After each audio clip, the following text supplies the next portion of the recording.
Et donc ainsi, dans le cadre de toutes ces méditations sur l'esprit d'éveil, Geshe-la va aborder à présent les explications sur ce texte des 8 versets pour l'entraînement de l'esprit.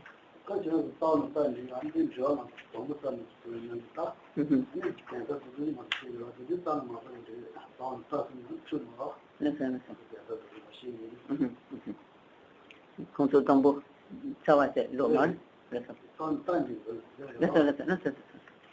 Donc tout d'abord, vous regardez donc, le texte racine et Geshe-la va le commenter.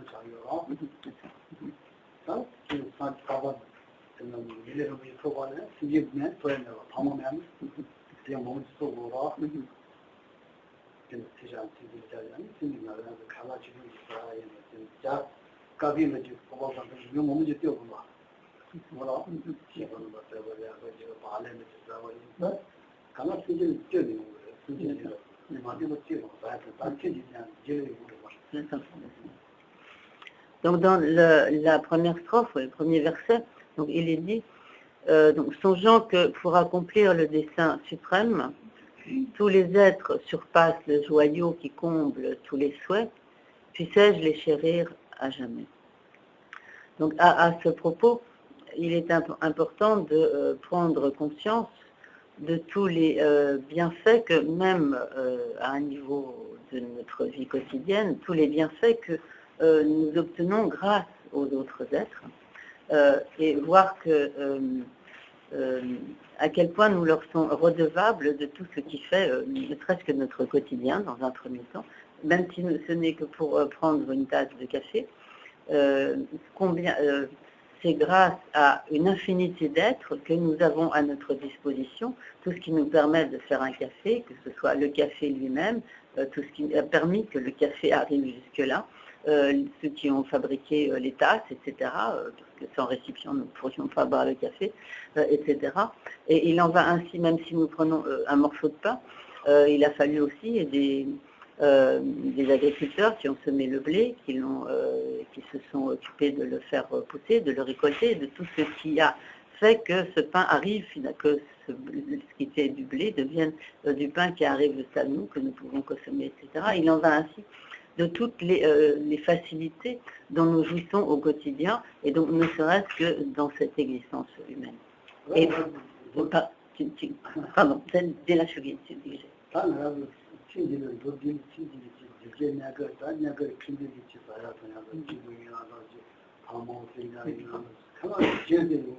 Là.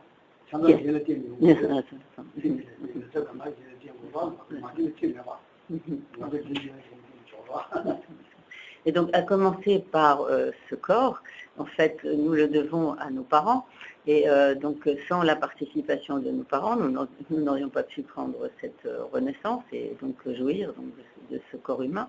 Et il en va ainsi. Donc, nous avons dans cette vie un entourage de parents, d'amis, de personnes sans lesquelles, en étant complètement seuls, nous ne pourrions pas vivre. Et donc, nous dépendons totalement, pour toutes les choses de cette vie, nous dépendons totalement des autres.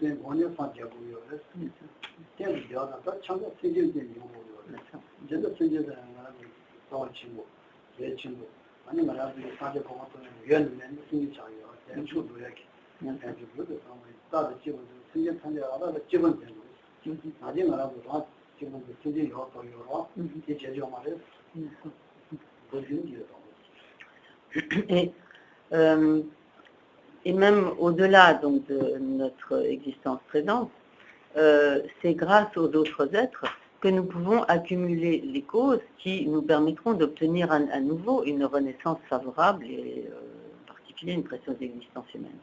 Donc, en effet, ce qui, comme Gisela l'a déjà expliqué, ce qui constitue vraiment la cause principale de l'obtention d'une renaissance humaine, c'est l'observance de l'éthique. Mais comment pourrions-nous nous appliquer à l'observance de l'éthique sans que cette éthique soit dépendante des autres êtres? Donc c'est en dépendance des autres êtres que nous pouvons pratiquer l'éthique et de ce fait donc obtenir une précieuse renaissance humaine. C'est également en dépendance et en quelque sorte grâce aux autres êtres que nous pouvons obtenir développer le renoncement, obtenir la libération du cycle des existences, car sans le concours de tous les autres êtres, tout cela ne serait pas possible. Et à plus forte raison pour ce qui est de développer l'esprit d'éveil et de parcourir la voie qui mène à l'état de Bouddha. Pour développer l'esprit d'éveil, il convient de développer la compassion en ayant conscience de toutes les souffrances des êtres du cycle des existences. Par conséquent, pour développer cet esprit d'éveil, nous sommes totalement dépendants de tous les autres êtres, et en fait c'est grâce à eux que nous pouvons développer cet esprit d'éveil. Et finalement, lorsque nous nous appliquons à toutes les pratiques des bodhisattvas, la générosité, donc l'éthique, la patience, etc., tout cela, c'est uniquement grâce à la présence de tous les autres êtres que nous pouvons nous appliquer à toutes ces pratiques, et finalement c'est grâce à eux que nous pouvons obtenir l'état de Bouddha. C'est pourquoi en réalité nous devons voir tous les êtres comme des êtres qui nous sont extrêmement chers, extrêmement précieux. De manière générale, nous nous chérissons nous-mêmes plus que tout autre, et en réalité, nous devrions totalement changer cette attitude et chérir les autres beaucoup plus que nous-mêmes, parce qu'en réalité, ils nous sont infiniment précieux.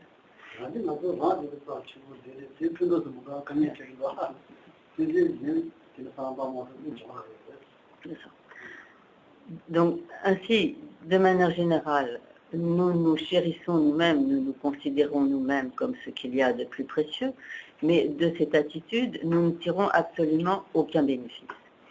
Et au contraire, si nous chérissons les autres plus que nous-mêmes, de cela découle de très nombreux bienfaits.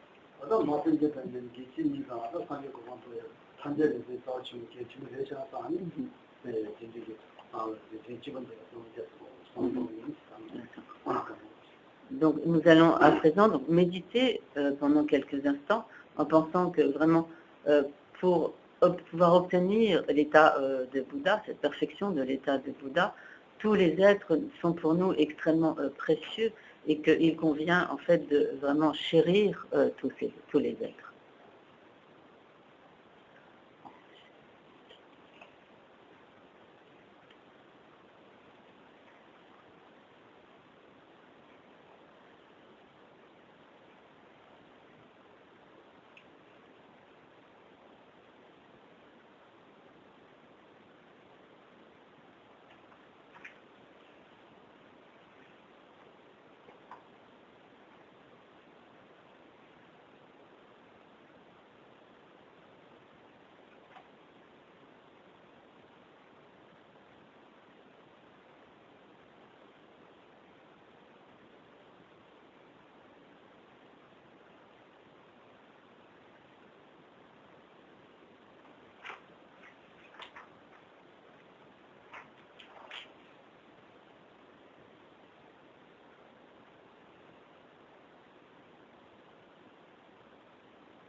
Et donc, comme le dit le Geshe Potowa, méditer sur la bonté de tous. Et donc, en effet, nous devons voir à quel point tous les êtres, en quelque sorte, nous comblent de leur bonté.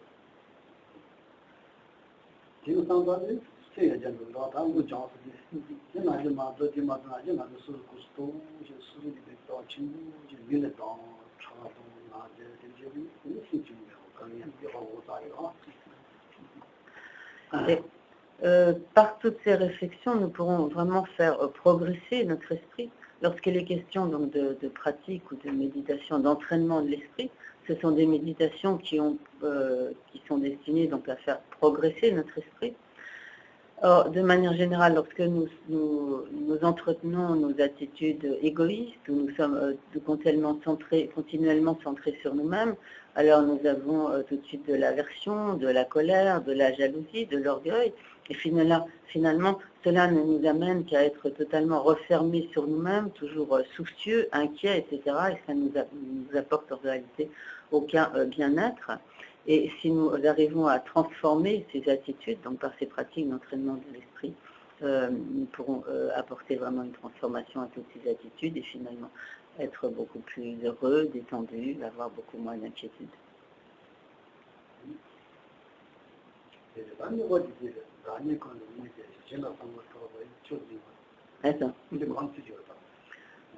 Quand tout se tend,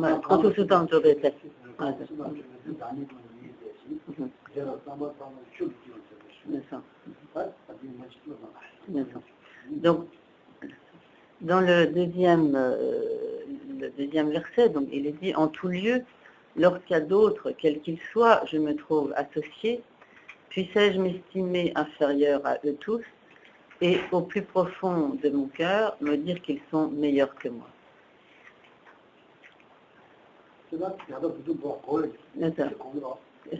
Donc, je pense qu'au niveau du sens des mots, il n'y a pas de difficulté de compréhension.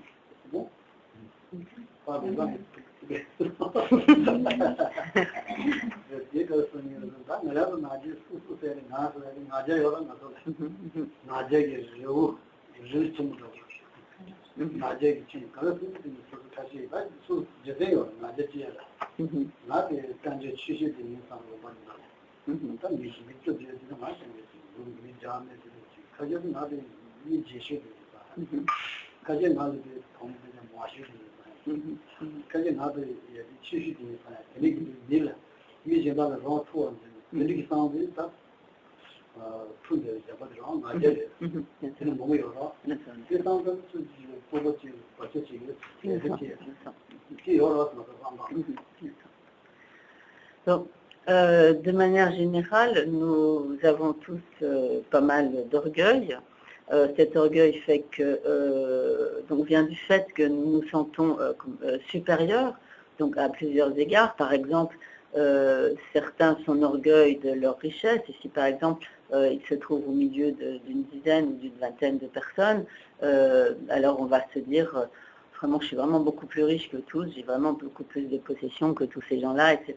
Donc, et à ce moment-là, on se sent comme très supérieur, bien au-dessus du lot. Ou bien, on peut aussi se dire, finalement, j'ai un entourage, de nombreux amis, de famille, etc. Eux, ils n'ont rien de tout ça, donc finalement, je suis bien supérieur à eux tous.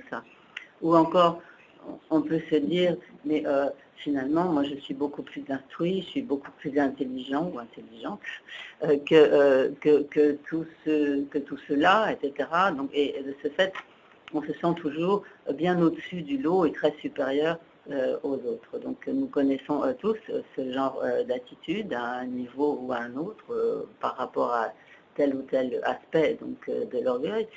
Mais en fait, cet orgueil ne fait que nous créer des interférences et des obstacles.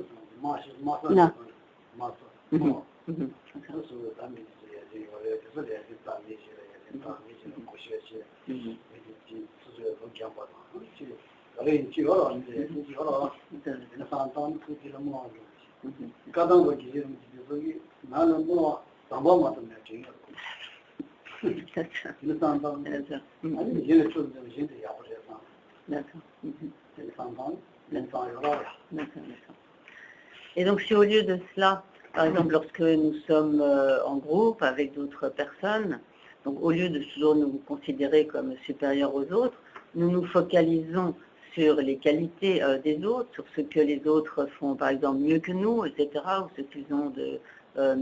donc nous focalisons sur tous les aspects positifs des autres et qu'au contraire, nous nous considérons comme inférieurs à tous ceux qui nous entourent et que nous plaçons comme au-dessus de nous en voyant toutes leurs qualités. De cela, nous tirons de grands bénéfices. Et un geshe, donc un Nampa, avait coutume de dire comme la seule chose qui me soit inférieure, ce sont les ponts au-dessus des rivières. Mais en dehors de cela, rien ne m'est arrivé. Pardon, j'ai dit les choses à l'envers de ce que je voulais dire. Bon, donc, excusez-moi, voilà, j'ai les mots qui se mélangent un peu. En fait, oui, c'est ça, voilà, c'est ça. Oui. Non, oui, c'est bien ça. En fait, en se disant, donc, je suis vraiment inférieure à tous, et la seule chose qui soit encore plus basse que moi, ce sont les ponts au-dessus des rivières. Là. Allez.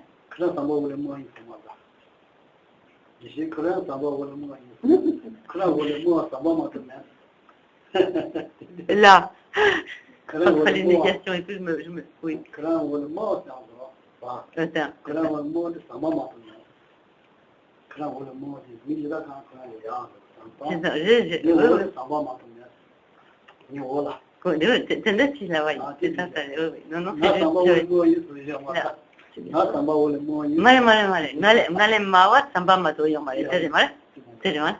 Donc c'est bien ça, c'est juste ce que j'ai dit.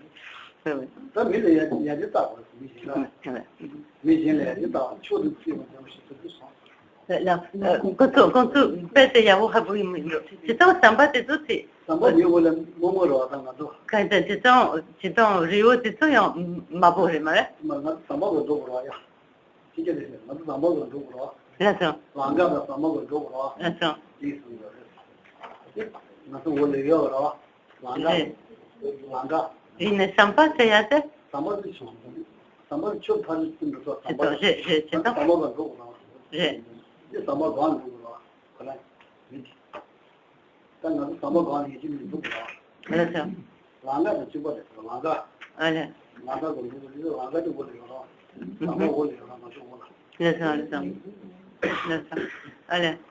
En fait, oui, non, l'image, c'est qu'en fait, si nous voulons traverser une rivière, donc nous devons emprunter un pont, et pour emprunter le pont, nous marchons sur le pont qui est au-dessous de nos pieds, sur le chemin, voilà.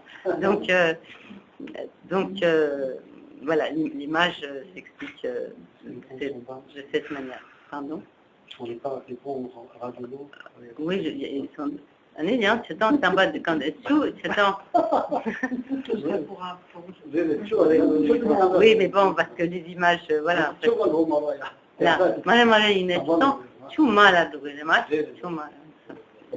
effectivement, l'eau, les rivières coulent dans le fond de la vallée.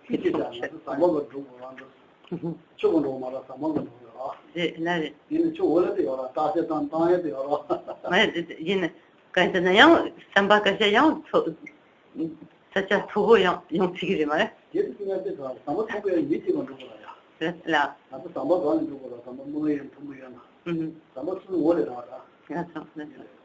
Oui, l'idée, c'est simplement, donc dans l'exemple, que en fait, quand nous empruntons le pont, il est nécessairement au-dessous de nos pieds, et donc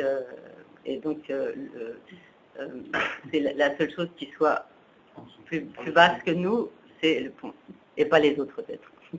Moi, très rare, juste pont, pas votre qualité, très bien, très gentil.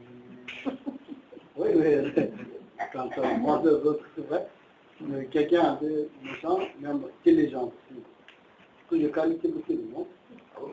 Personne n'a pas de qualité possible, non? Quelque chose pense à la qualité des autres,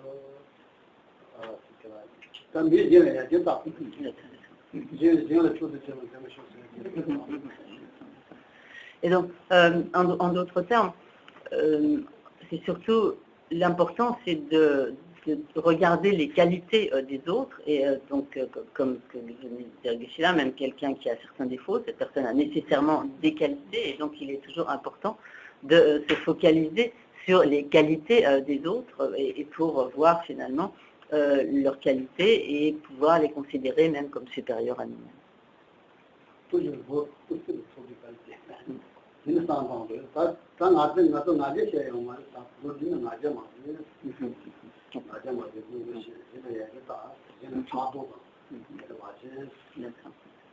Et donc, en bref, cela souligne le fait de ne pas cultiver l'orgueil et donc de voir vraiment les qualités des autres, et donc en voyant ces qualités, de ne pas non plus développer de jalousie, mais donc d'apprécier en quelque sorte les qualités des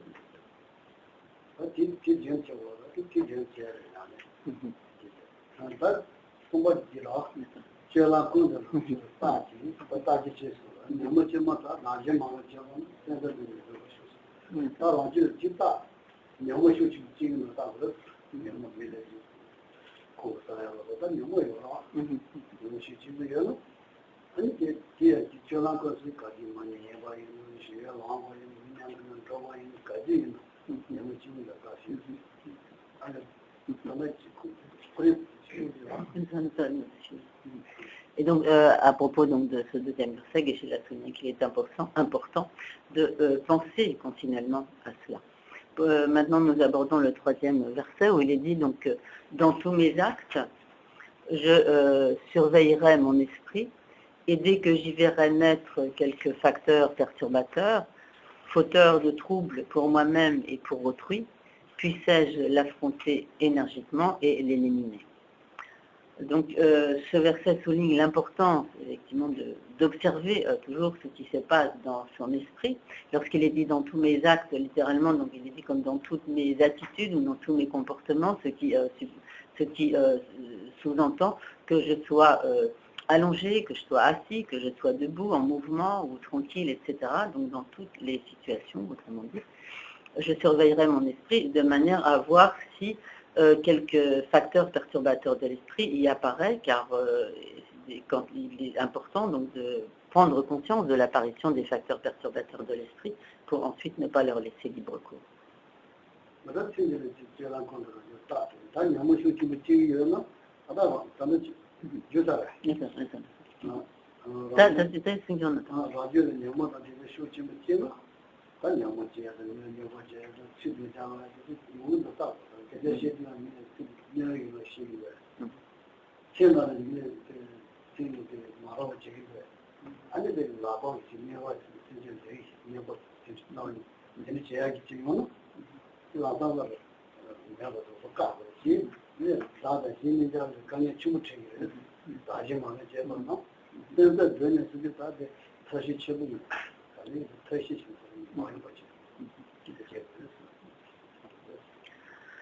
Donc, ce verset souligne l'importance d'observer notre esprit de manière à voir lorsque donc, des facteurs perturbateurs y apparaissent, parce que lorsque apparaissent ces facteurs perturbateurs de l'esprit, que se passe-t-il à ce moment-là?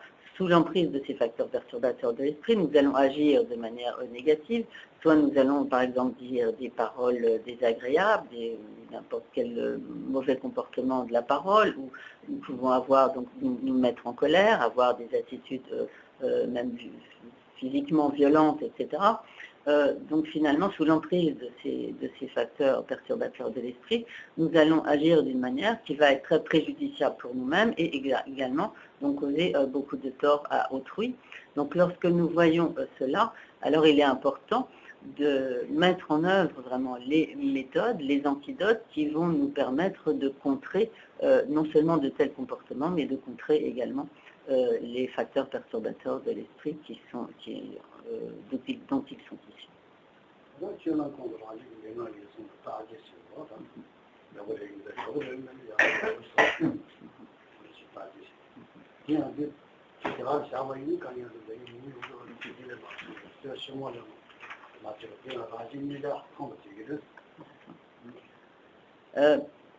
Donc dans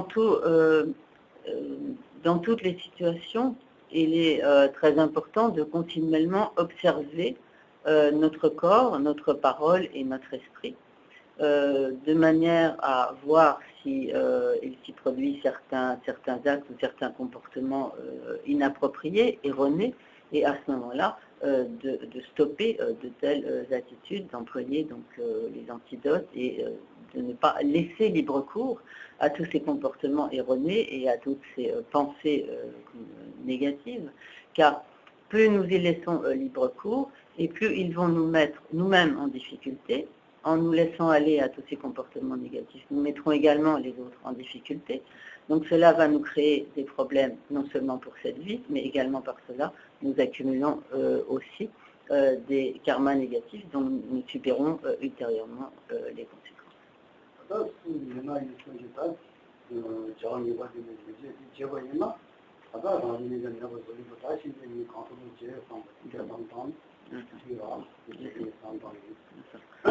Donc nous allons méditer à présent quelques instants, justement, en songeant à l'importance de continuellement observer notre corps, notre parole et notre esprit, en nous disant qu'il convient de ne pas laisser libre cours à toutes les orientations négatives de nos comportements mentaux, physiques ou verbaux, mais au contraire, donc, de faire en sorte de stopper le cours de toutes ces pensées et comportements négatifs, parce que du fait de tous les maux qu'ils entraînent pour nous-mêmes et pour autrui.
Donc, dans le verset suivant, il est dit lorsque je vois des êtres vils écrasés par le poids d'actes négatifs et de souffrances violentes, parce qu'ils sont difficiles à trouver, je m'exercerai à les chérir comme si j'étais en présence d'un précieux trésor. J'entendais. C'est bon, vous êtes tout ça. Bon, très bien, bon.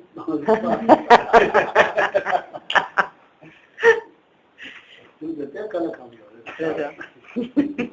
C'est des gens qui vont dire, alors, imagine, vous êtes imagine, quand j'ai des muscles, mais ne pas dire, des dévotions, des radines, voilà. Il y a beaucoup de gens qui peuvent dire, il y a beaucoup de gens qui vont dire, alors, quand j'ai des muscles, quand il y a un apport, il y a un autre, il faut les.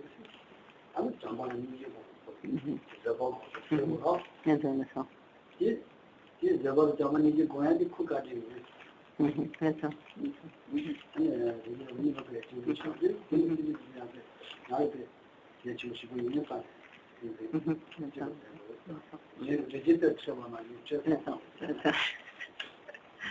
Donc, bien sûr, cela peut présenter quelques difficultés. Lorsqu'il est question ici, donc, lorsque je vois des êtres vils, c'est-à-dire des êtres, par exemple, particulièrement malfaisants, effectivement, il y a des personnes qui, donc, continuellement font du mal, ont beaucoup de méchanceté, des attitudes très, très négatives vis-à-vis des autres, etc. Et en fait, il y a également d'autres personnes qui sont continuellement en proie à de grandes souffrances, que ce soit de la maladie ou toutes sortes de tourments divers. Mais lorsque nous rencontrons lorsque nous voyons donc de telles personnes, par exemple les êtres particulièrement malfaisants, méchants, sont pour nous des occasions de développer la patience, de développer également la compassion. Et lorsque nous voyons des êtres en proie à de multiples et grandes souffrances, ils sont aussi pour nous l'occasion de développer la grande compassion. Donc finalement, si nous pouvons développer des qualités telles que la patience ou telles que la compassion, c'est grâce à de tels individus, c'est grâce à ces êtres, donc soit malfaisants ou au contraire en grande souffrance. Et par conséquent, nous devons en quelque sorte voir que lorsque nous rencontrons de tels êtres, ils sont pour nous en fait des occasions extrêmement précieuses de nous appliquer au développement de la compassion et de la patience.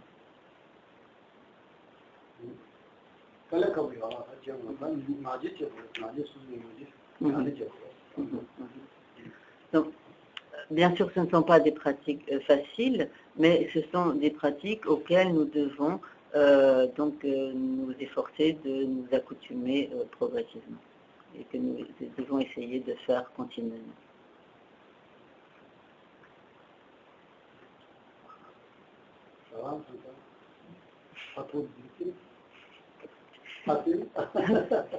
Facile à comprendre, mais à pratiquer, c'est autre chose.